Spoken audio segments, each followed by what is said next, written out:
IIT Roorkee से ये अपना ग्रेजुएशन अभी कर रहे हैं, अभी कंप्लीट नहीं हुआ है, इस बार इनका कंप्लीट होगा और वहीं से इन्होंने मैनेज किया और इस बार गेट 2026 में इन्होंने जो सीवी तो बच्चों से गलतियां हुई हैं, फिर भी ओवरऑल अभिषेक जस्ट मैं मोटा-मोटा बात करूंगा कि इस बार आपने 58.33 मार्क्स अचीव करे हैं। कितना आपने अटेम्प्ट कितना किया था? कितने आपने अटेम्प्ट किए थे क्वेश्चंस?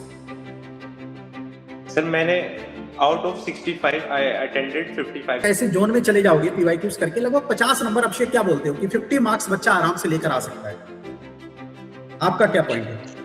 सर अगर किसी बच्चे ने पीवाईक्यूज लगा लिए हैं 25 से 30 साल तो वो definitely he will achieve more than 50 marks even. आपने बहुत सपोर्ट किया इस जर्नी के दौरान। आपके जो लेक्चर्स थे सर, मास ट्रांसफर और IPC is the best sir. Your IPC session too good.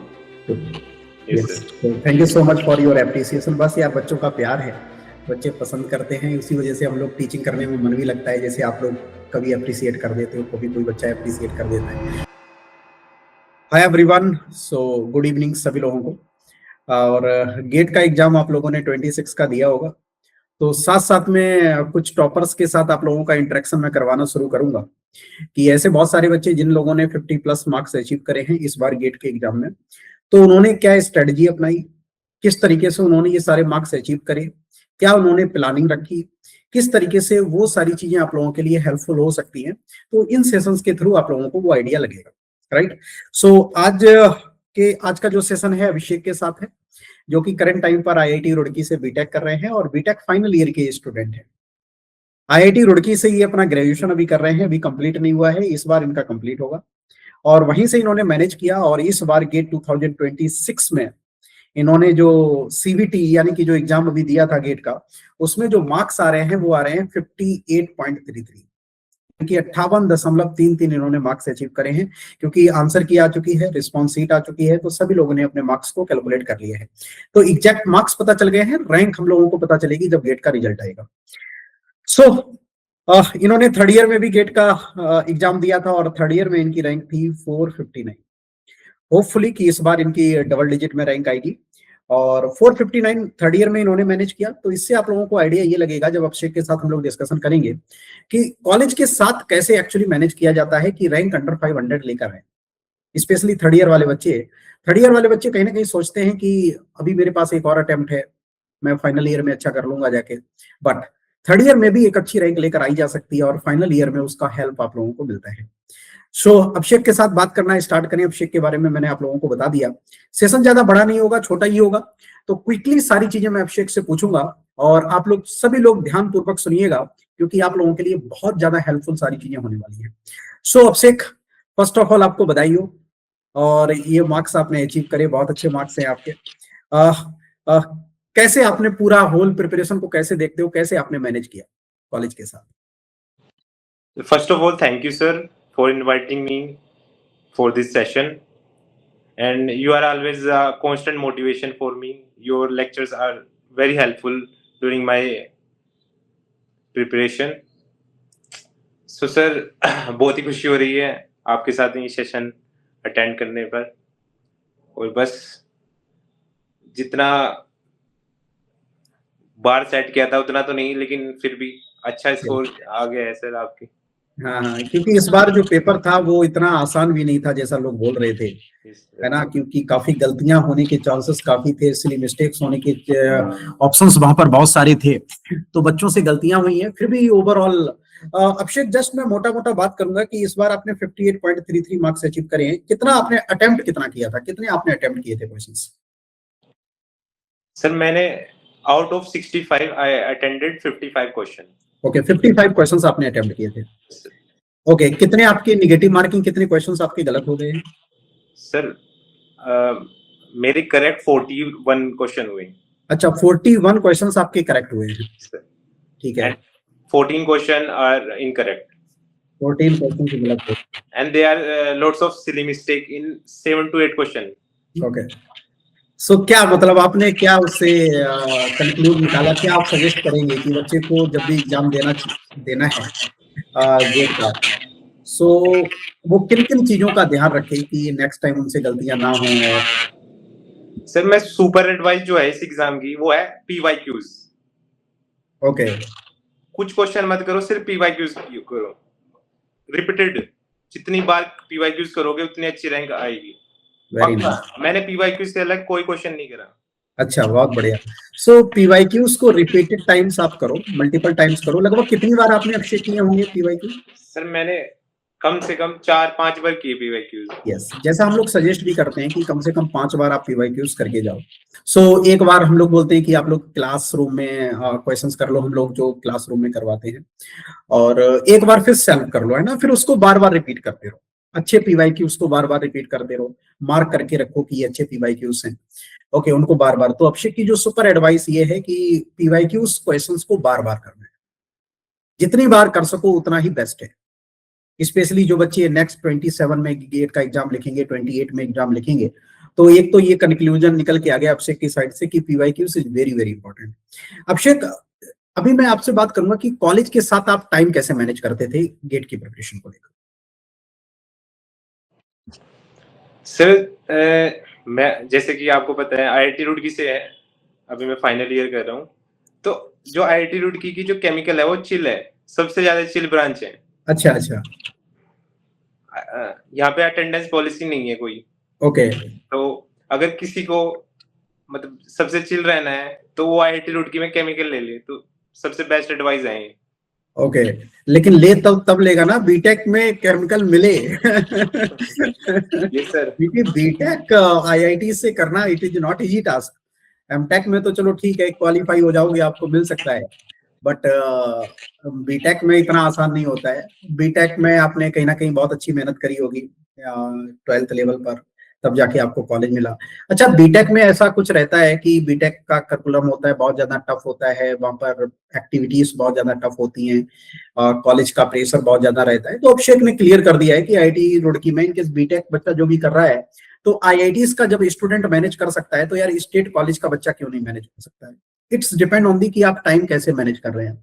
आपके पास सैटरडे संडे टाइम मिल जाता है आपको, कॉलेज के बाद 5 बजे लगभग कॉलेज आपके बीटेक के बंद हो जाते हैं, 5 बजे से रात के 12 बजे तक का टाइम आपके पास रहता है। तो एक्सक्यूज देने के लिए आप कुछ भी दे सकते हो। ओके, और टाइम मैनेज करने वाले देखो लड़के मैनेज कर लेते हैं, और कॉलेज के साथ ही इतनी अच्छी रैंक लेकर चले जाते हैं कि उनको बेटा दोबारा ड्रॉप भी नहीं लेना पड़ता है। तो ड्रॉप से बचना है तो अल्टीमेटली आपको मैनेज करना होगा। अभिषेक, क्लासेस वगैरह आप कैसे करते थे, किस तरीके से बच्चों को सजेस्ट करोगे, क्या रेगुलरिटी आपकी रहती थी क्लासेस में, किस तरीके से उसको आप देखते थे? सर आई थिंक गेट जो एग्जाम है उसको 5 to 6 आवर इनफ होता है।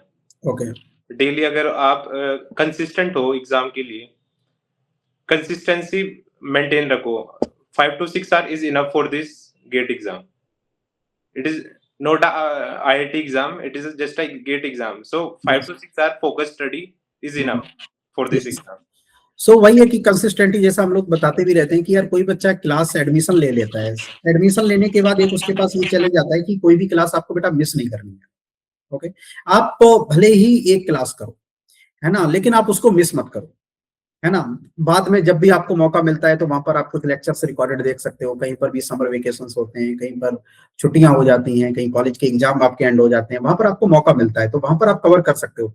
लेकिन जो क्लासेस आप लेकर चल रहे हो उसको मिस मत करो। देखो कॉलेज में आपके एग्जाम्स होंगे, समटाइम्स एग्जाम होंगे तो फिर आप मिस कर देते हो, कॉलेज में क्विजेस होंगे तो वहां पर आप क्लासेस को मिस कर देते हो, फिर क्या होती है, डिसकंटिन्यूटी होती है। जैसा आपसे एक ने बताया कि आपको रेगुलर 4 से 5 घंटे देने हैं, एनी हाउ आंख बंद करके आपको 4 से 5 घंटे देने हैं, बाद बाकी जो भी कॉलेज की एक्टिविटीज हैं अपार्ट फ्रॉम दिस टाइम आप उसको एक्टिविटीज को कंप्लीट करो। कॉलेज के टाइम पर ट्राई करो कि कॉलेज की चीजें कॉलेज में कंप्लीट कर लो।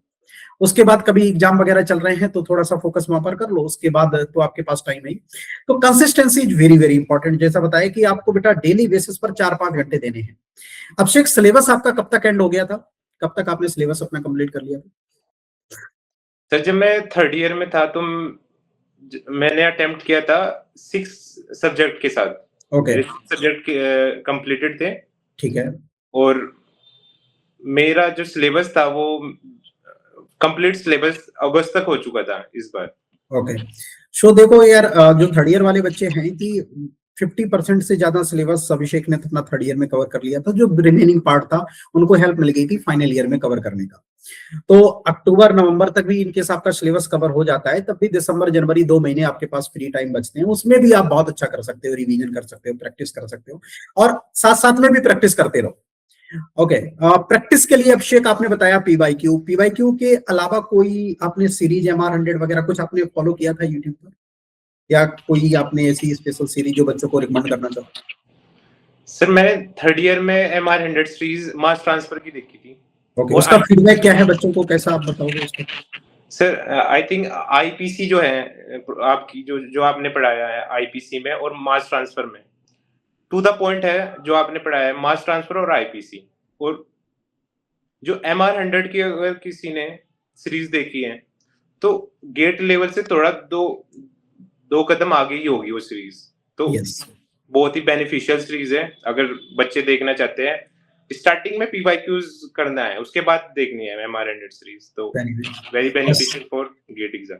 यस, सो जैसा अभिषेक ने बताया कि यार शुरुआत में पीवाईक्यूज कर लो, आपका थोड़ा बेस मजबूत हो जाए, है ना, आइडिया लगने लगे कि क्वेश्चंस फ्रेम कैसे होते हैं, फॉर्मूले कैसे लगाते हैं, कैलकुलेशन कैसे करते हैं, ये थोड़ा सा आइडिया लग जाएगा, है ना। फिर आप MR100 सीरीज करो, क्योंकि बेटा वो जो सीरीज है ना, वो टेक्स्ट बुक की एक्चुअली प्रॉब्लम वहां पर सॉल्व करवाई गई है। तो जैसा अभिषेक ने बताया कि यार वो गेट के लेवल से थोड़ा सा ऊपर है, क्योंकि जो आप बीटेक में टेक्स्ट बुक पढ़ते हो ना, उनकी प्रॉब्लम वहां पर सॉल्व करवाई गई है। तो ऑब्वियस कहीं ना कहीं बेटा वो प्रॉब्लम थोड़ी सी लेंदी होगी, थोड़ी सी बड़ी होगी, लेकिन आप उनको कर लोगे। तो जैसे इस बार प्रोफाइल बेस्ड एक सवाल आ गया था डिफ्यूजन का, वो आपको MR100 सीरीज में मिल जाएगा। ऐसे क्वेश्चंस आपको पीवाईक्यूज में नहीं मिलेंगे। मल्टी कंपोनेंट का एक डिस्टिलेशन का क्वेश्चन आ गया था, वो आपको MR100 सीरीज में मिल जाएगा।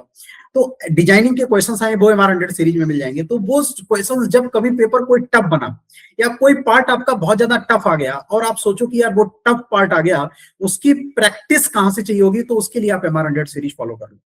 ओके, तो वो एक बार आप लगा लो, एक बार आप यूट्यूब से हेल्प या मेरी हेल्प से आप उसको कर लो, उसके बाद सेल्फ कर लो, है ना। एक बार आपने उसके सॉल्यूशन कर लिए, आपने कर लिए, फिर उसको 1-2 बार और रिपीट कर लो अपने एंड से। तो वो वाली सीरीज फॉलो कर लो, बाद बाकी आप लेक्चर्स को फॉलो कर सकते हो, सारी चीजें। और पीवाईक्यूज जैसा अभिषेक ने बताया कि पीवाईक्यूज को आपको जोर देना है, क्योंकि पीवाईक्यूज ही आपका जो कि मूल मंत्र है ना, वो पीवाईक्यूज है। सब कुछ वहीं से निकलने वाला है, वही खदान है, क्योंकि उसमें आपको लगभग 2000 क्वेश्चंस मिल जाते हैं, और 2000 क्वेश्चंस में से 65 क्वेश्चंस गेट में लगभग 80% आपके तो ट्रैप हो ही जाते हैं। जैसे इस बार एक ग्रेस ऑफ नंबर का क्वेश्चन आ गया था, ग्रेस ऑफ नंबर का क्वेश्चन 2017 में आया, 16 में आया, 23 में सेम कॉपी हो गया। ओके, तो ऐसे क्वेश्चन सीधे सीधे पीवाईक्यू से पूछ लिए जाते हैं, बाद बाकी कॉन्सेप्ट तो आप लोगों का कवर होता ही है, मिलता ही जुलता है। तो आप कम से कम एक ऐसे जोन में चले जाओगे पीवाईक्यूज करके, लगभग 50 नंबर। अभिषेक क्या बोलते हो कि 50 मार्क्स बच्चा आराम से लेकर आ सकता है? आपका क्या पॉइंट है? सर अगर किसी बच्चे ने पीवाईक्यूज लगा लिए हैं 25 से 30 साल के, तो वो definitely he will achieve more than 50 marks. Even he can get the double digit rank or even the single digit rank. Yes.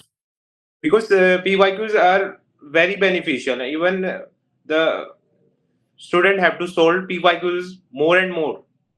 Then he will definitely achieve the best rank. Yes. Even I have not solved many questions. I have only solved PYQs 5 to 6 times. Yes.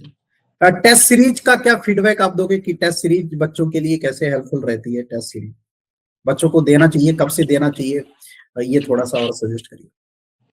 Sir अगर test series करनी है तो firstly जो PYQs है वो एक बार mock के form में देने हैं, 25 PYQs. Very nice, very nice, this is the best tip. और साथ ही साथ हमने एरर नोटबुक मेंटेन करनी है, जो हम एनालाइज करेंगे। Analyse is the must.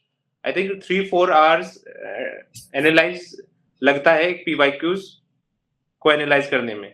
तो उसकी एरर नोटबुक आपको साथ ही साथ बनानी है, क्या, ताकि वो बाद में हम रिवाइज कर सके एग्जाम के दौरान।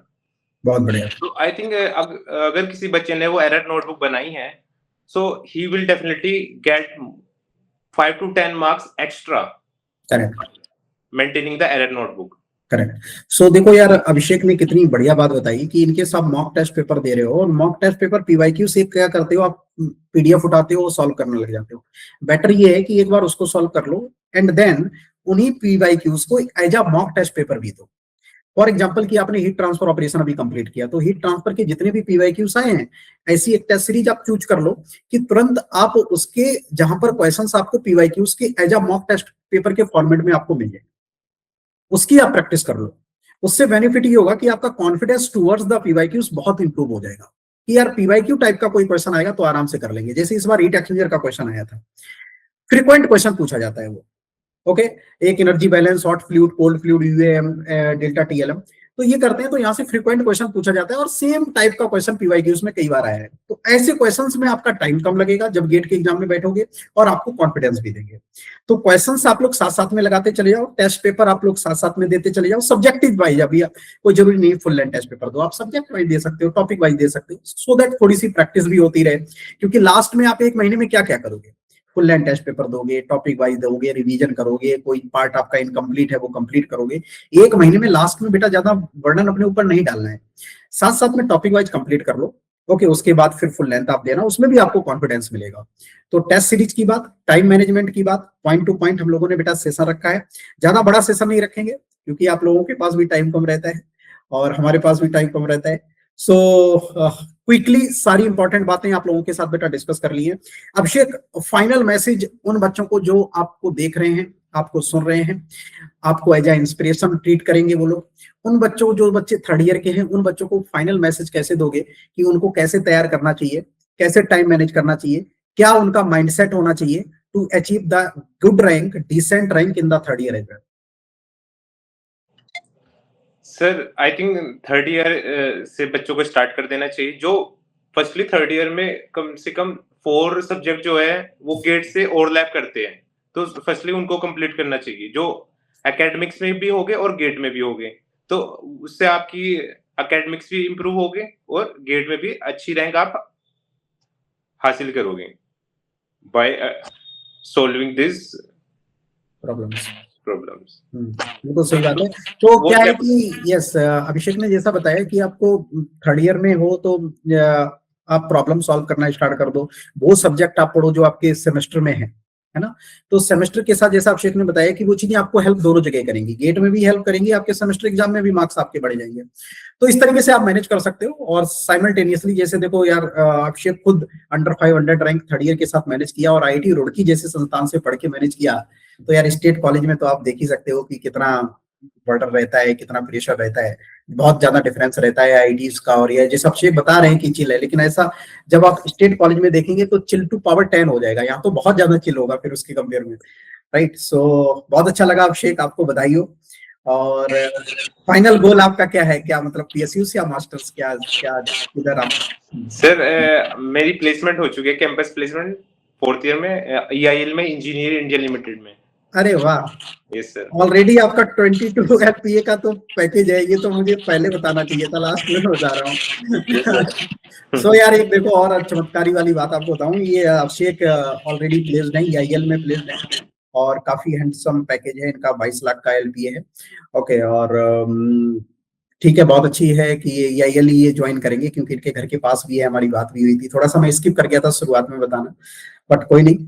अभिषेक, आपको बहुत बहुत बधाई हो, और प्राउड वाली बात है हम लोगों के लिए कि इतना अच्छा आपने स्कोर किया, मैनेज किया, और बहुत बहुत आपको बधाई हो। शुभकामनाएं आपको ईआईएल के लिए और इन सारी चीजों के लिए।